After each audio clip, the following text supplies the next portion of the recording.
favorites on a curl to the rim with two hands. He ravishes the rim for a two-hand rim rocker.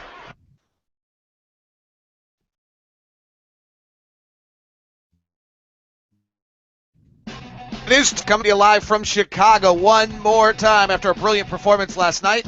We'll look at that, plus we'll break down the live and what's going on in Cleveland, plus why Detroit actually makes statistical sense. It's all coming up on today's edition of Tip Up. Bow! I like it. Little Pearl Jam Sirens, one of my favorite songs, is the new opening music. A little production that actually worked. Awesome. Quick anecdote to yesterday's story about the jacket and the really weird purchase that I made and that whole thing. Of typical me with my brain going a million miles an hour and never staying focused, I forgot the punchline on the whole story. And the punchline on the whole story was here I was yesterday out in freezing, or 2 days ago, in freezing cold Chicago, go to the North Face store, feeling incredibly homesick, missing my children desperately, doing something I've never done before, which is making a therapy purchase. I've heard about it, I've seen it, I've heard, a total of therapy eaten, trust me. I do that all the time. That's enjoyable. Therapy purchase, I think I've decided sucks. Now I just feel guilty. But anyway, make a therapy purchase. However, I put the credit card in, and because I travel so much, Chase Visa decides, not so certain about this. Calls my wife at home and says, hey, your Visa is being used at North Face Chicago. Is that all right? And I get this nice text, hey, what do you get in North Face? Her birthday's coming up in a few days, and so she thinks it's for her. Even worse. I kind of love it, though. I got like 2 hours in Oklahoma City, in which then I could possibly give back, and I don't think I'm doing that. But yeah. By the way, it's 6 below here. There's a little thing on my hotel room that tells me whether it's what it is, temperature-wise outside. It's 6 below. And by the way, we used to do this. This was the art tour of hotel rooms, and the art in this hotel room is really cool. Those drawings are really awesome over there. So there you go. That's probably more of my hotel room than you need to see. All right, so there is blistering cold Chicago in the background. I'll leave you with that great view. I'll get blacked out. Let's get this baby underway. It is time for the NBA 5. Interesting things going on in Golden State right now with the NBA. They started Maurice Spates yesterday over Andrew Bogut, and Steve Kerr is going to be fine, but to some extent I think he's got himself in a little bit of a bind here, where Barnes played better. He got Iguodala to buy into coming off the bench, and because Barnes played better. Then when Lee came back, he said, hey, Draymond's playing better, and we're winning, so I'm leaving Draymond in the starting lineup. So then when Bogut came back, he had to stay the same logic. There's no way that Maurice Spates should start over Andrew Bogut. But the fact is also that the real reason that Draymond Green's starting over David Lee is he might be better. But that's not the logic that Steve Kerr used, so that's causing a little bit of an issue in Golden State. They'll probably be fine, but worth keeping an eye on. All right, let me number geek here for you for a second. Detroit has won 7 in a row, and it actually makes sense. All right, so Josh Smith truly was one of the worst players in the entire NBA when he was in Detroit, and he was using 18 possessions a night at 0.71 points per possession, which was the second worst player in the entire NBA. And if you do the math on that, in those 18 possessions, they were getting 12.8 points per those 18 possessions. So that's terrible. But now Jody Meeks has returned. Jody Meeks is in the Kyle Korver category of shooting right now and comes out to be one of the singularly most efficient players in all of the NBA. So of those 18 possessions that Josh Smith was using, Jody Meeks is using 12 of them instead of at 0.71 points per possession at 1.16 points per possession. Okay? Now Jennings is using 2 more of those at 0.9, Monroe's using 2 of them at 0.92, and Jonas Jerebko is using 2 extra possessions at 1.03 points per possession, another efficient player. And if you total all of that up, you end up with, for those 18 possessions, they're getting 20.2 points instead of 12.8 points. I know it sounds so simplistic, but you know what? This usually works.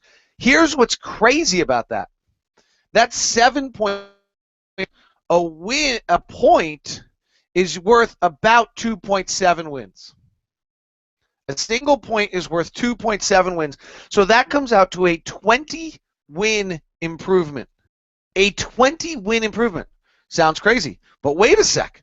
What was their record beforehand? Their record beforehand was, as they've won 7 in a row now, was 5-23. So if they were 5-23 in their first 28 games, they were on pace to be a 15-win team. Now I have them at least a 35-win team, just with that. And you know what?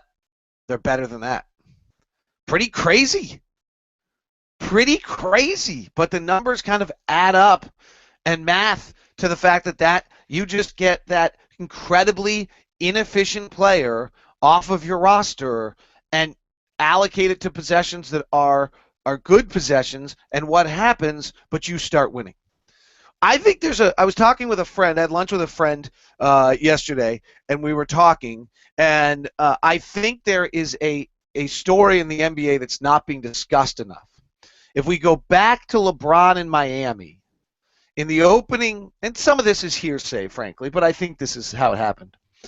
In the opening month or two of his time in Miami, LeBron wanted Spoelstra out, and instead what he got told from Pat Riley is, no, you're mine now. You just signed a contract. You're mine now. You will do it the way we do it here. Your boys will no longer come to shoot around. You will not have the run of the house the way you did in Cleveland. You're part of this organization, and you're under contract. Spoelstra's your coach. Play along. And it worked. It might be, I have no idea, but it might be also why LeBron left. It is certainly, in my opinion, not for a fact, in my opinion, it is certainly why LeBron signed these contracts with all these outs, because he is now running the show in Cleveland. And he was not going to let anybody else be his boss again, understandably.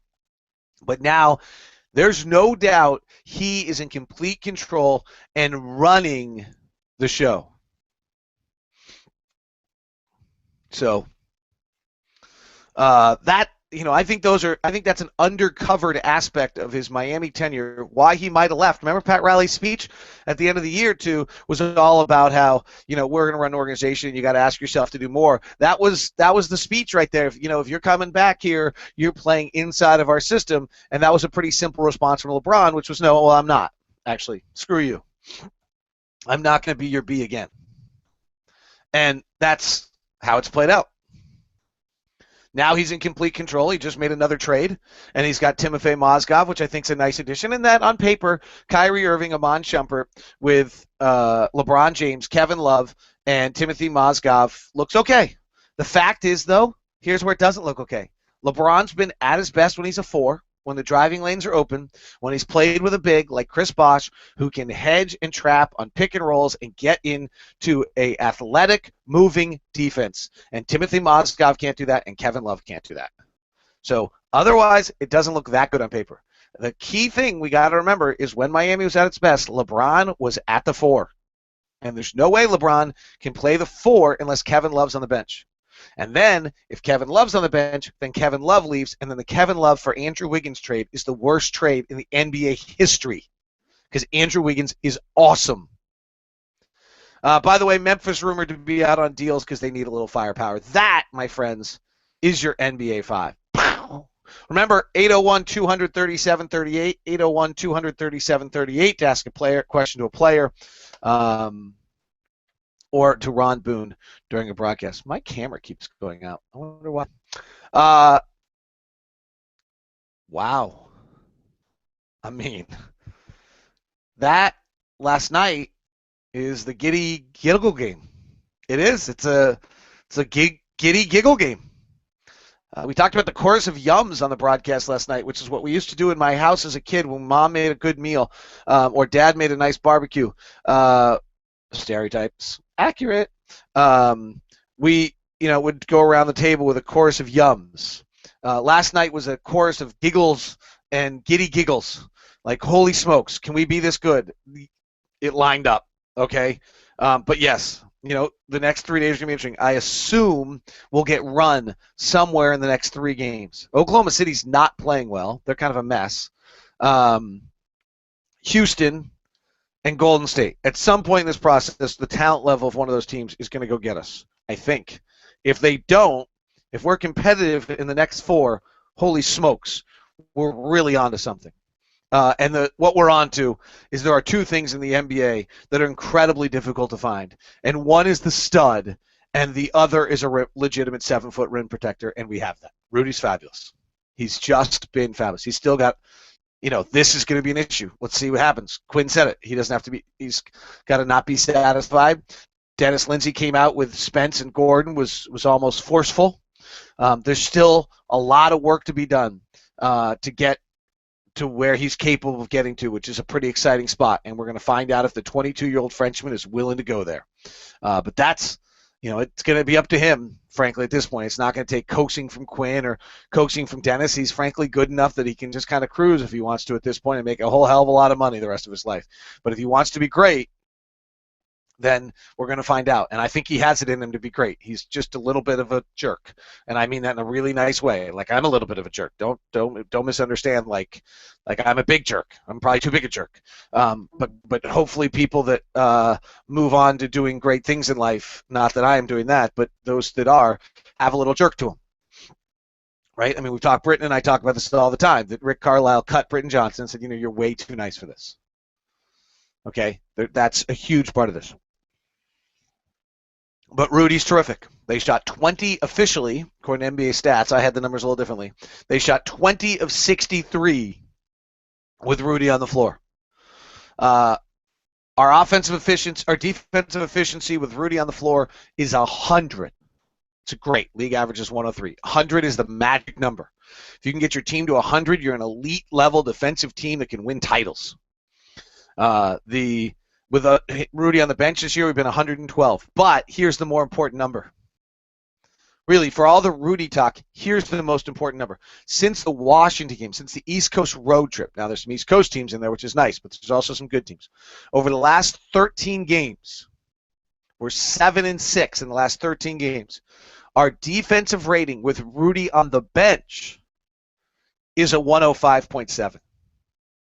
A 105.7 with Rudy on the bench. With Rudy on the floor, it's 100. Again, it's still unbelievable. But more importantly, with Rudy on the bench, we're defending. 105.7 compared to 100. Interestingly, in that last 13 games, teams are actually shooting better inside 5 feet against Rudy than they are against the rest of the team. And they're actually shooting more often. So some of the Rudy factor in there is not as prevalent over the last 13 games as we would like to make it believe, but that's a great sign, because what that really means is that this team is playing well as a group overall, grasping the defensive systems. There were some adjustments on how the big was playing the pick and roll in that period of time. It's Quinn beginning to understand the team better. It's fabulous. The season-long numbers are largely from earlier this year when Rudy was playing against bench players. But now you have him playing against top-level players and stymieing them as well, having an impact. And he was awesome last night. I mean, he knocked Pau Gasol out of the game like it was the World Cup all over again. He was just terrific. But so was everybody. Like, let's not miss on what Derek Favors is doing. Another 20-point game. He was a beast. Going to the rim with two-hand hammers. Dunks, by the way. It's a funny thing going on in this league right now. There's an elegance to what Steph Curry and Klay Thompson is doing that's almost ballet that everyone loves so much. But a dunk counts just this, unless it's a three. But the dunk is a better shot.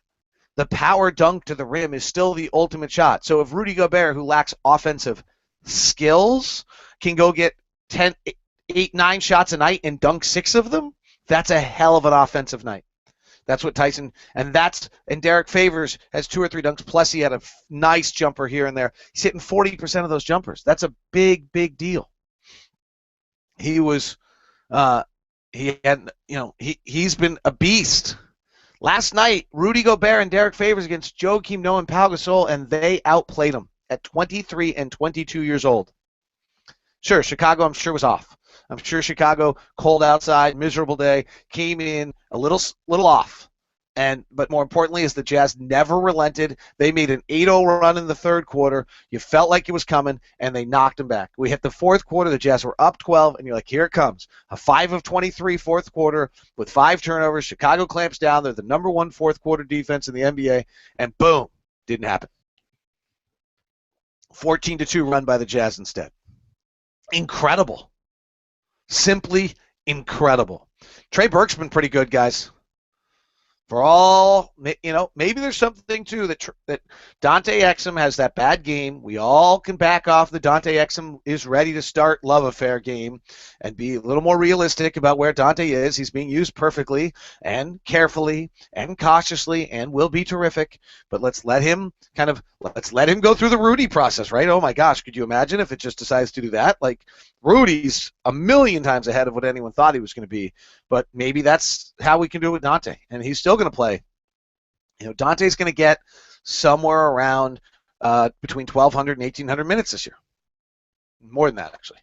But if you play, kind of the rule is if you can go play 15 minutes a night and you miss a few games, he'll be about 1,200, and if you end up playing 20 minutes a night, you end up at about 1,600, and he'll be somewhere in there, and that's perfect for a 19-year-old rookie. That's all he needs this year, 1,200 to 1,600. Keep it 1,000 minutes is probably fine. Even shut him down if we have to, if he's wearing out. Let him just develop. Watch. We're seeing what development does. How much better is Derek Favors this year, having been through an entire year of being a starter? How much better is Gordon Hayward, having been through an entire?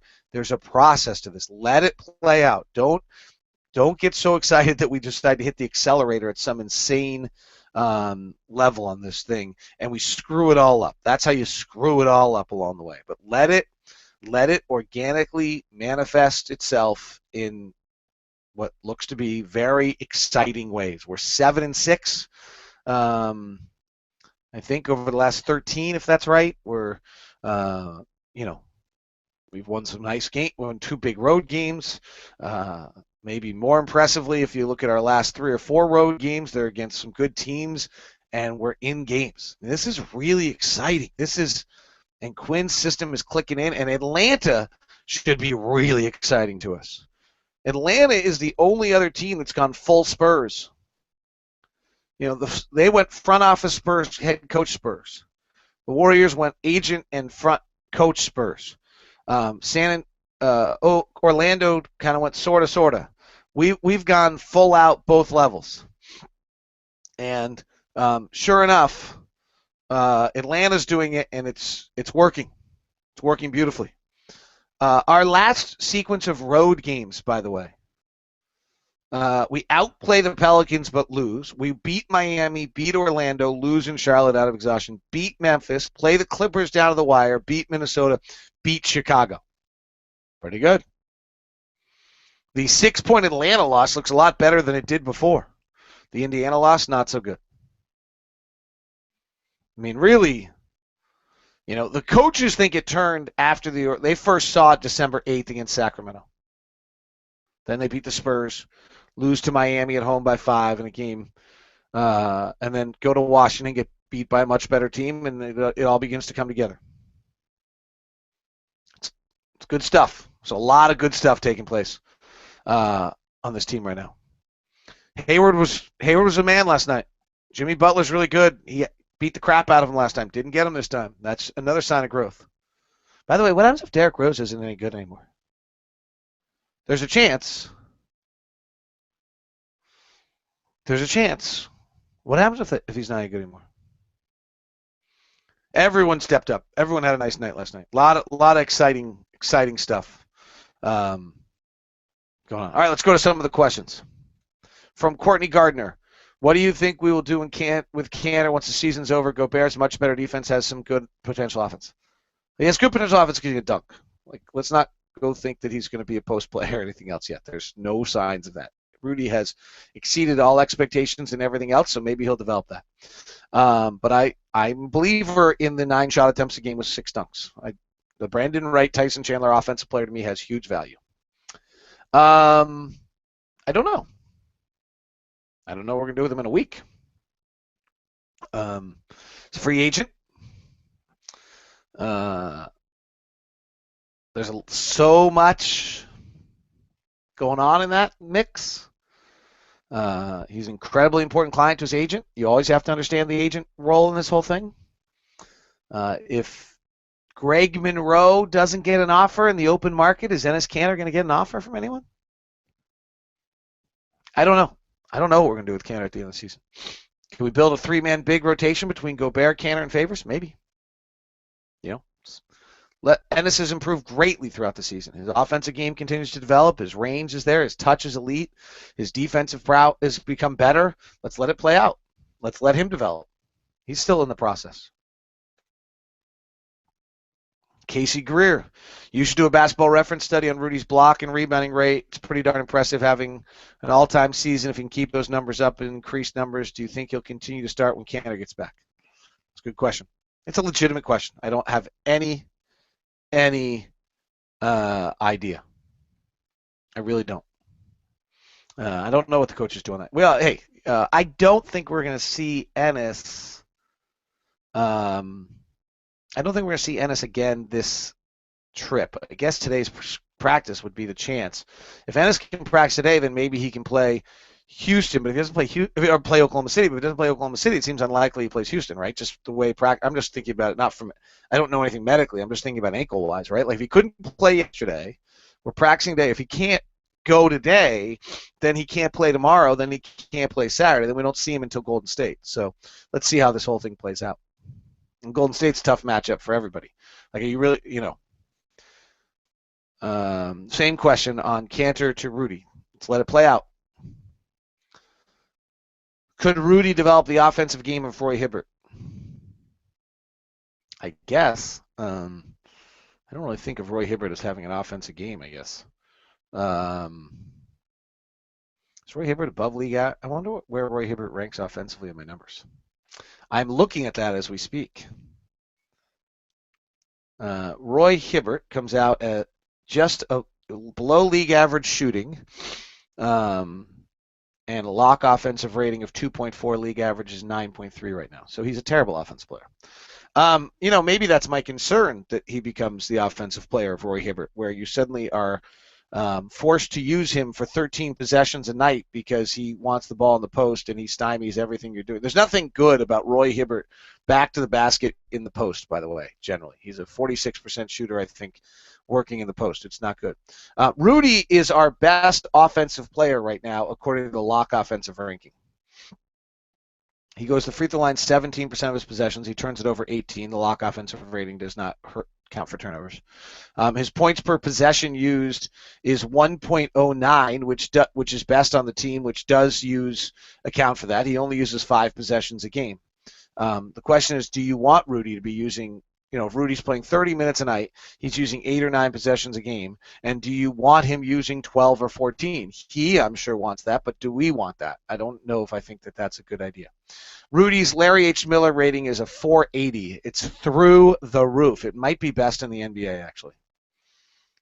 That's probably, this is actually not updated all the way. This is, well, it's through 34 games played instead of 36, so it doesn't have yesterday in it. Let me clear this for a second and see. The Larry H. Miller rating, which I honestly don't love, it overvalues bigs way too dramatically. Anthony Davis is number 1 in the league at 578. That's incredible. It's kind of how PER does it. League average is 250. Russell Westbrook is at 481, and Rudy Gobert is at 480. Third highest rated player in the league. Oh, wait, no, that's not true. That's not true. Sorry, I have a weird screen share. All right, let's do it again. Anthony Davis is at 578. Tyson Chandler is at 546. Kevin Durant's at 534. DeMarcus Cousins is hitting 500. DeAndre Jordan's at 497. As I said, this greatly overvalues bigs, but DeAndre Jordan's shooting 70%. Rudy Gobert is DeAndre Jordan, just a better defensive player. Tim Duncan, 488. Steph Curry, 485, which tells you a little bit about Steph Curry's year that he's in here. Russell Westbrook, 481, and Rudy Gobert, 480. Chris Paul, 473. But Rudy Gobert, according to Larry H. Miller rating, is moving into with the elite bigs, right? And the guys you expect. He's in there with Tyson Chandler and DeAndre Jordan. That's who he is. Great.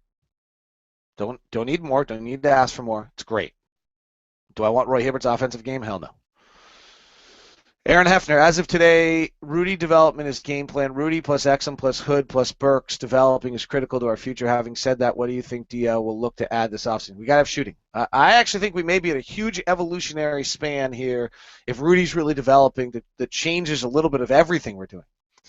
So much of this thing has been built on is this trying to build a stretch four and a spread open wide game, and somewhat like Atlanta with 5 shooters on the floor, and we may be heading in a completely different direction all of a sudden due to talent. Now Quinn's versatile enough, and so is Dennis, to be able to adjust to this, but there's some level where there's a change going on here, and now you got to go find your Jody Meeks, you got to go find your Kyle Korver shooter at the 2 who complements your point guard Gordon Hayward and your 2 bigs and spreads the floor and is able to play. Or more pick and roll guys, which we have. More guys who can drive and play off the pick and roll with the bigs, one down in the dunker, hopefully the other popping or rolling, playing a little bit more heavy, strong side of basketball.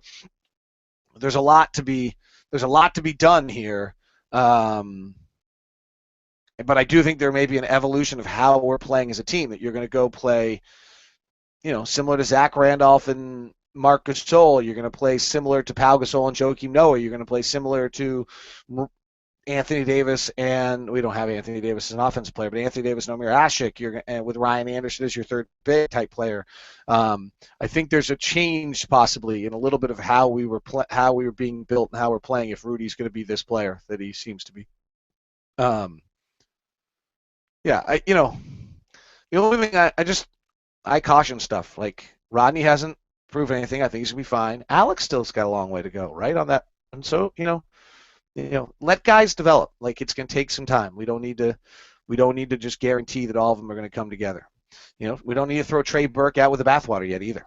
Fun hypothetical, especially given where we were last year. Take into account age and contract situation. Who would you trade Rudy for? Oh, a lot of guys. I mean, no. I mean, who would I trade Rudy for? No, lots. Steph Curry, MVP candidate. I mean, yeah, there's a lot of guys I would. Yeah. No, and Michael says we've all lost it. Yeah, we've totally lost it there. I mean, the question: would you trade Rudy Gobert for Roy Hibbert? Would you trade him for Tyson Chandler at this point? Would you trade him for DeAndre Jordan? In that class of players? Maybe not. Right? He's developing. He's got great athleticism. I thought Roy Hibbert's quote was really interesting. No, it doesn't remind me of me at all. He's much more athletic and he's better than I am at that age. Any plans published for Locke offensive rating? Nope. That's mine. It works. I'll keep it. I'll use it for you guys exactly as I have been. At times, I'll give it to you, share it with you, share you the numbers. I believe in it. There's a flaw or two in it that if you understand it means it's not a flaw. Pelton will tell me that I should be more based on replacement level than league average. I'll tell you I think it should be based on league average. Pelton will tell me that high usage players have value on teams that don't have other high usage players. I'm veering in that direction occasionally. The next level of research that has to be done is the Rudy Gay factor, and we'll see if it's the Josh Smith factor, the inefficient high usage player who goes to a team who already has 1 or 2 high usage players, so he no longer has to be as high usage, becomes more efficient. That's going to be the most interesting next step in analytical development on players. That role alters productivity. And that has not shown over time, but it's beginning to show up every now and then. That is today's edition of Tip Off. Hope you're having a great day. See you.